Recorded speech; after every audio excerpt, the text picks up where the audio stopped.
Israel continues to send humanitarian aid into Gaza, suspending military operations to help the flow of supplies. Meanwhile, President Trump has announced the U.S. will begin setting up food centers in the territory. Prime Minister Benjamin Netanyahu remains adamant that images of starvation in Gaza are Hamas propaganda. CBN's Paul Petit reports from Jerusalem.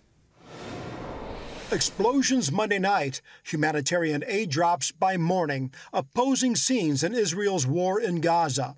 The IDF is now pausing operations 10 hours a day to improve the flow of aid into the territory. Mr. President, Prime Minister Netanyahu said there's no starvation in Gaza. Do you agree with that assessment? I don't know. I mean, based on television, I would say not particularly, because those children look very hungry. But President Trump is strategizing with Prime Minister Benjamin Netanyahu to feed them. We're going to set up food centers, and we're going to do it in conjunction with some very good people, and we're going to supply funds. Netanyahu calls accusations of deliberate starvation a bold-faced lie, insisting images of hungry Palestinians are an act of Hamas propaganda. There is no policy of starvation in Gaza, and there is no starvation in Gaza. We enable humanitarian aid throughout the duration of the war to enter Gaza. Otherwise, there would be no Gazans. Seeming to back that claim, recent footage from Al Sahaba market in Gaza City, packed with food. Israel also released video claiming to show Hamas looting humanitarian aid meant for civilians. Israel's dealing with an immoral, an evil enemy, genocidal enemy, massacred, mass raped our citizens, and an immoral, morally confused West that's making us feed our enemy, even though it's known that Hamas itself takes the aid and sells it at exorbitant prices to its own people. At the United Nations Monday, France urged the EU to push Israel toward a two-state solution, triggering protests by Jewish groups in France. The U.S. State Department called the meeting a staged conference.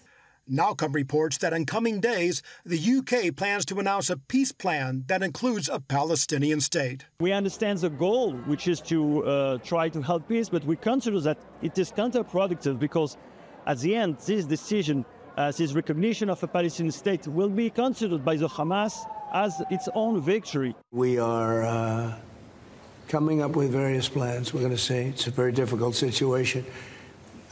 If they didn't have the hostages, things would go very quickly. In Jerusalem, Paul Petit, CBN News. Well, please keep informed as all of these false news reports come out of Hamas, and it's been a signature of it, whether it's the Gaza Ministry of Health inflating statistics or are saying that Israel fired on a hospital.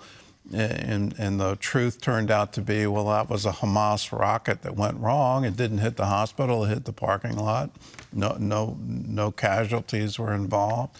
To now using a genetic condition and a child with a horrible disease in order to gain propaganda points on the world stage. It's absolutely incredible what they're doing.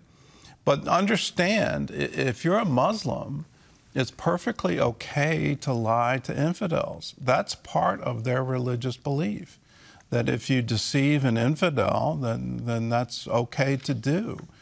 And so shouldn't we recognize that that's what's going on?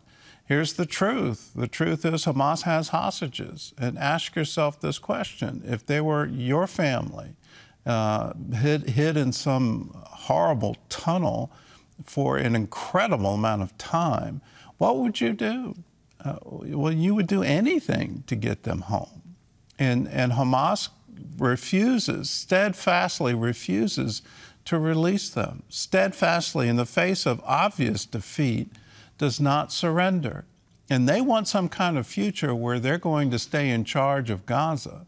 And that's bad for Gazans. Go back before October 7th.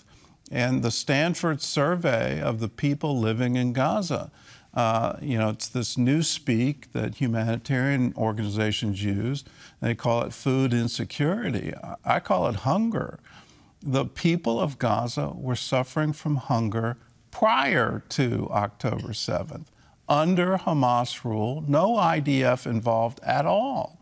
Israel had nothing to do with what was going on in Gaza. Hamas had everything to do with it. And that is going on today. They're stealing the food. They're selling it on some kind of strange black market in order to afford more weapons. And their ultimate goal, wipe Israel off the map. That's what they said in their organizational documents. That's what they believe today. So let's stand by the truth. And let's stand with Israel, because Israel needs it more than ever.